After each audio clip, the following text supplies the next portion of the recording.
OPS की मांग को लेकर लगातार कर्मचारी संघर्ष कर रहा है और पेंशन बहाली संघर्ष समिति के द्वारा भी लगातार धरने प्रदर्शन किए जा चुके हैं, लेकिन अभी तक कोई भी मांग है कर्मचारियों की पूरी नहीं हुई है। कर्मचारी अब दोबारा से लामबंद होने की जो तैयारी में जुट गया है। तो हमारे साथ इस वक्त मौजूद है पेंशन बहाली संघर्ष समिति के जिला अध्यक्ष दिनेश जी, इनसे बातचीत करना चाहेंगे। सर, लगातार आप धरने प्रदर्शन कर चुके हो, लेकिन अभी तक है ना सरकार के तरफ से कोई भी आपकी मांग अभी तक पूरी नहीं की गई है। तो क्या लगता है आपको, सरकार की मंशा किस प्रकार की नजर आ रही है? सर, सरकार की मंशा केवल कर्मचारी के लिए नहीं, सरकार की मंशा तो हरियाणा के प्रत्येक वर्ग के लिए ही नकारात्मक है। अगर सरकार की बात करने बैठेंगे तो शाम ढल जाएगी, रात हो जाएगी, कल का दिन निकल जाएगा, पर इसके जो नकारात्मक रवैये के उदाहरण है वो कम नहीं होंगे, वो बढ़ते ही जाएंगे।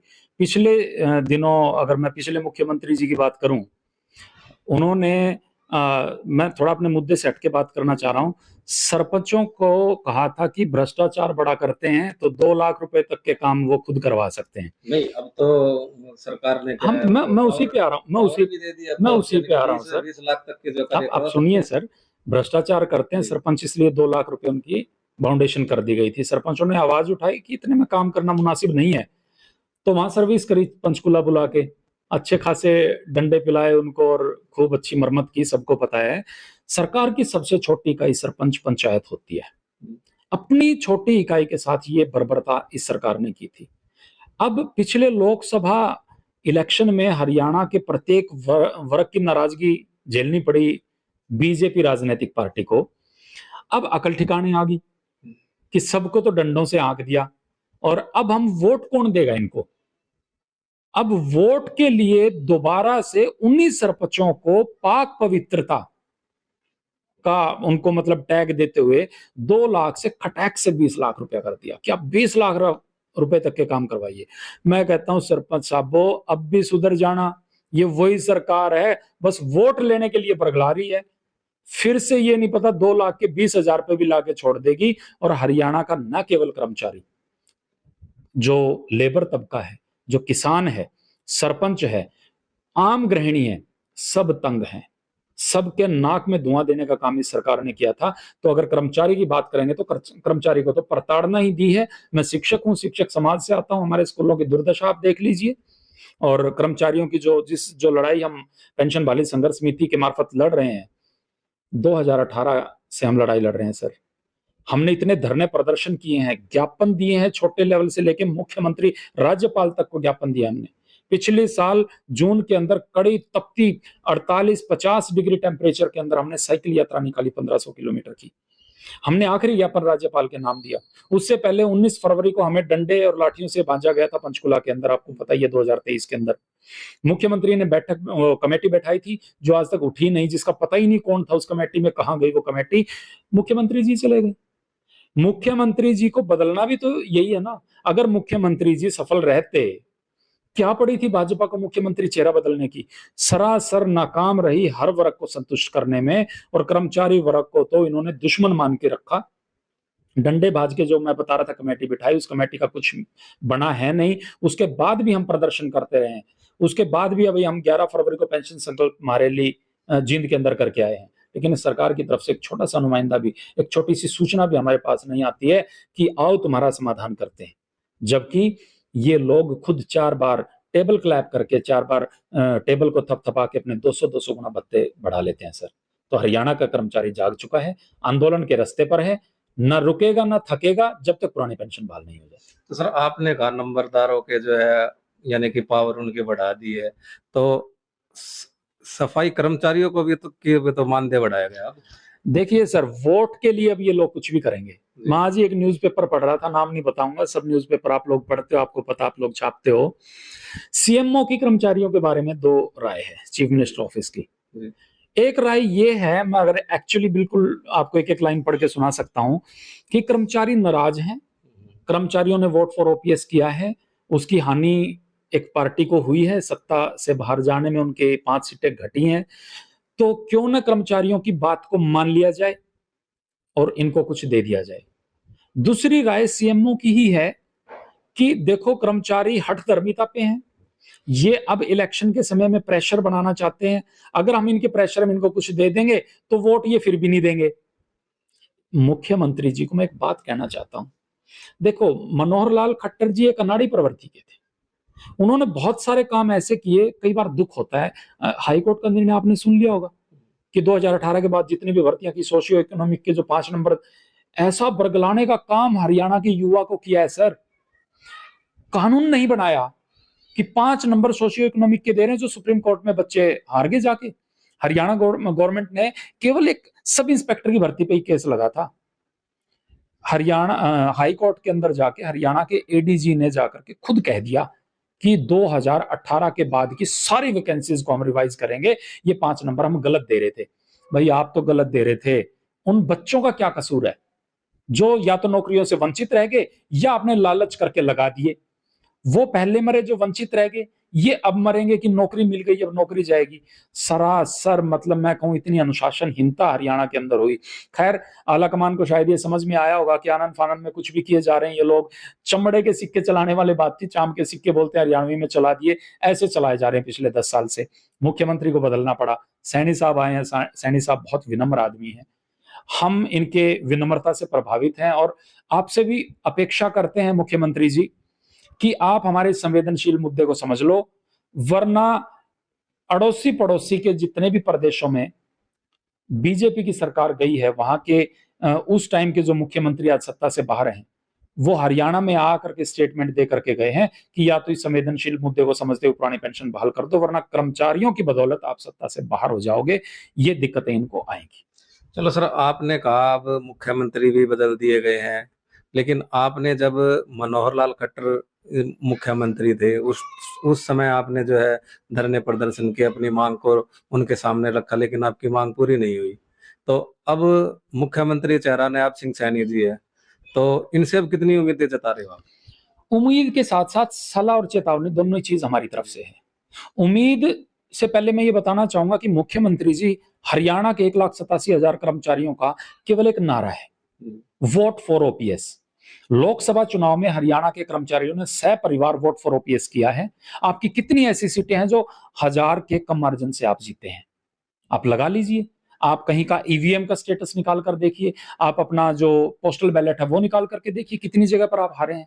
कर्मचारियों के वोट ज्यादा जहां पर भी थे वो इनके खिलाफत में गए हैं। हमने कभी नहीं कहा कि बीजेपी के खिलाफत वोट करनी है, हमने नहीं कहा कि किसी और पार्टी के सपोर्ट में समर्थन में हमने वोटिंग करनी है, बिल्कुल भी नहीं। हम कर्मचारी हैं, हम हरियाणा सरकार के कर्मचारी हैं सर। किससे मांगे? हरियाणा सरकार से ही तो मांगेंगे ना। चाहे मुख्यमंत्री भूपेंद्र हुड्डा हो, चाहे मुख्यमंत्री मनोहर लाल खट्टर हो, चाहे मुख्यमंत्री नायब सिंह सैनी हो, चाहे मुख्यमंत्री दुष्यंत चौटाला हो, चाहे मुख्यमंत्री ओम प्रकाश चौटाला हो, चाहे मुख्यमंत्री किरण चौधरी, कोई हो, किसी पार्टी का हो, किसी परिवार का हो, क्या फर्क पड़ता है? आम आदमी पार्टी का मुख्यमंत्री हो। हमारी मांग सिर्फ एक है कि हमें हमारा बुढ़ापे का सारा पुरानी पेंशन दे दो। अगर नहीं दोगे तो हम आंदोलन के रास्ते पर चलेंगे। और सैनी साहब फिर बता रहे हैं मुख्यमंत्री जी आपको कि वोट फॉर ओपीएस हम कर रहे हैं। विधानसभा में भी हरियाणा का कर्मचारी वोट फॉर ओपीएस करने वाला है। अभी आप केवल 5 सीटें सांसदी की खोई हैं, ऐसा ना हो कि विधानसभा के इलेक्शन में भी केवल 5 रह जाएं और फिर आप सिर्फ हाथ मलें। हमारी भावना और हमारी बात को समझिए। हम फिर कह रहे हैं वोट फॉर ओपीएस करेंगे, सद्बुद्धि का प्रयोग करें, पेंशन दें, वोट लें। तो सर ऐसे कितने कर्मचारी है हरियाणा के अंदर जो पेंशन बहाली की जो मांग कर रहे हैं? 1,87,000 का आंकड़ा हमारे पास है। सरकार ने कभी नहीं दिया था, हमने जैसे तैसे इकट्ठा किया, थोड़ा ऊपर नीचे हो सकता है। लगभग राउंड फिगर में 2 लाख कर्मचारी हरियाणा का आज पुरानी पेंशन से वंचित है।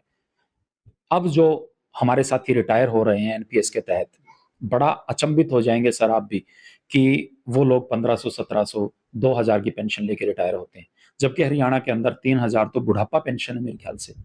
एक सिलेंडर लेने जाते हैं तो 1100 रुपए का, कई कर्मचारी का ऐसे एक सिलेंडर नहीं आता है सर। इतनी भयावह और दयनीय स्थिति से कर्मचारी जाता है, वो फीलिंग ही नहीं आती रिटायरमेंट वाली। हमें तो ये लग रहा है कि निष्कासित करके भेजा जा रहा है, भी जाओ घर, 58 साल हो गए। वो जैसे होता है ना गांव देहात में बैल बूढ़ा हो जाए तो नाथ निकाल के उसकी छोड़ देते थे, नाथ निकाल रहे हैं कर्मचारियों की। इनको कोई मतलब नहीं किसी से। खुद के भत्ते देख लो।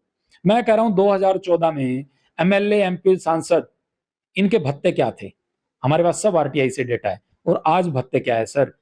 देश कंगाल कर्मचारी की पेंशन से कभी नहीं होगा। ये बहुत खराब आंकड़ा पूर्व मुख्यमंत्री जी मनोहर लाल खट्टर जी ने दिया था कि कर्मचारियों की पेंशन से 2030 तक हरियाणा कंगाल हो जाएगा, भारत देश कंगाल हो जाएगा। मैं बताना चाहता हूं खट्टर साहब, 2030 तक मात्र एनपीएस का 1.5% कर्मचारी रिटायर होगा। 1.5% में हरियाणा अगर कंगाल हो रहा है ना, तो आप लोग, आपकी खुद की तीसरी पेंशन शुरू होने वाली है, तीसरी पेंशन शुरू हो जाएगी उनकी। मोदी साहब 7-8 पेंशन ले रहे हैं। कितने एमएलए एमपी किसी भी पार्टी के हैं? 6-6, 7-7, 8-8, 5-5 लाख, 4-4 लाख, 3-3 लाख, 2-2 लाख पेंशन आती है। देश तो ऐसे कंगाल होगा ना सर। कर्मचारी क्यों, ये खुद के लिए क्यों नहीं? एक विधायक एक पेंशन, एक एमपी एक पेंशन ले आते, एक सांसद एक पेंशन का क्यों नहीं एक प्रस्ताव लेके आते? ये कर्मचारी की भी एक खा गए। मोदी जी 2014 में एक देश एक विधान का नारा देके आए थे सर। अब ये दो विधान चल रहा है, एक अमीरों का देश बनता जा रहा है, गरीबों का देश बनता जा रहा है। कर्मचारियों को जबरदस्ती धक्का देके गरीबी में धकेला जा रहा है।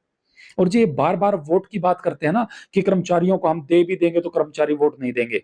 आदरणीय मुख्यमंत्री जी, मैं कस्में उठा करके ये बात कहने के लिए तैयार हूं कि हमने 2014 में भाजपा को वोट दिया, हमने 2019 में भाजपा को वोट दिया, लेकिन अगर आप केवल वोट के लिए चाहते हैं कि कुछ करेंगे तो इस बार हरियाणा का कर्मचारी इस पार्टी को सरकार बनाने के लिए वोट नहीं देने वाला है। अगर हमारा अधिकार हमें मिलता है तो हम वोट करेंगे, अदरवाइज हमारा तो वोट फॉर ओपीएस का नारा है सर। सर, लगातार धरने प्रदर्शन किए जा चुके हैं, लेकिन मांग आपकी वहीं की वहीं है। तो अब अगर आपकी मांग पूरी करवाने के लिए अब अगला आपका किस प्रकार का जो है कदम रहेगा, और क्या आपकी मांग जो है पूरी हो पाएगी? सर मैंने बताया 2023 में 19 फरवरी को हमने पंचकुला के अंदर मुख्यमंत्री आवास के घेराव का कार्यक्रम किया था। वहां पर बड़ी बर्बरता हमारे ऊपर हुई थी, बच्चों पे, औरतों पे, कर्मचारियों पे, सब पे, बूढ़ों पे लाठी डंडे आंसू गैस, मतलब डर लगता है अभी देख करके। और वास्तव में हम डरे नहीं, हम डरते तो उन बच्चों और औरतों के लिए कि इनको भी पीटा गया। हमारे हौसले आज भी बुलंद हैं। और फिर से पेंशन बहाली संघर्ष समिति ने भाई विजेंद्र धारीवाल के नेतृत्व में ऐलान कर दिया है कि वो कमेटी आज तक उठी नहीं जो आपने बैठाई थी। आपने जो लोकसभा का चुनाव भी लड़ लिया है, हमने भी अपनी ताकत दिखा दी है। अब विधानसभा का चुनाव आने वाला है, हम फिर अपनी ताकत दिखाएंगे। और उससे पहले एक मौका और इस पार्टी को हम देना चाहते हैं।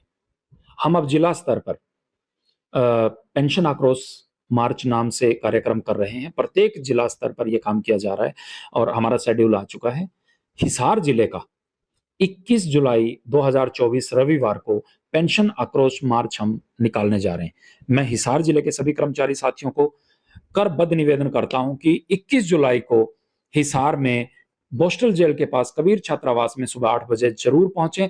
और साथियों, अपना आक्रोश प्रदर्शन करने के लिए काले कपड़े पहनकर पहुंचे, अपने बीवी बच्चों के साथ। देखिए, मैं बता देता हूं, बारिश का मौसम है, हो सकता है बारिश आए, हमें रुकना नहीं है, हमें थकना नहीं है, हमें डटना नहीं है।